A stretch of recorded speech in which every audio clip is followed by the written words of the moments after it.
తండ్రి.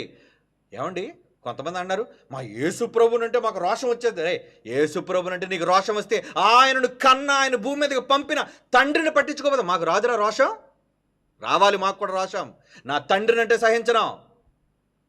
యేసు ప్రభు కూడా అన్నాడు, అందుకే తండ్రిని అంటే ఆయన విడిచిపెట్టలేదు ఎవరిని. తండ్రిని అనడానికి మీరెవరు? ఈరోజు యేసుప్రభు ఒక్కడే కనబడుతున్నాడా? కానీ యేసుప్రభు వెనక ఎవరున్నారో తెలుసా? ఈ లోకంలోనికి రావడానికి, సిలువే పడ్డానికి, మృత్యువుని గెలవడానికి అన్నిటికీ మూలం వన్ ఫాదర్, హీ సుప్రీం. ఆయన పట్టించుకున్నారా? ఆయనకి ఏమైనా ఘనతనిస్తున్నారా? ఆయన గురించి గొప్పగా ఏమైనా చెప్తున్నారా? మీ పాటల్లో ఎప్పుడు చూడండి తండ్రి గురించి చెప్పరు. ఏమండి, ఎప్పుడు యేసొక్కడే ఏసయ్యా ఏసయ్యా ఏసయ్యా ఏసయ్యా. ఏమండి, తండ్రి గురించి కానీ పరిశుద్ధాత్మ గురించి రాయరు. కానీ మేము అలా కాదు విరోధులారా, మేము అలా కాదు. తండ్రికి ఇవ్వవలసిన ఘనత తండ్రిది, కుమారుని గణపరచవలసిన ఘనత కుమారునిగా మేం గణపరిచినట్టుగా మీరు ఎవరిని గణపరిచారా? చెప్పండి. యేసు ప్రభు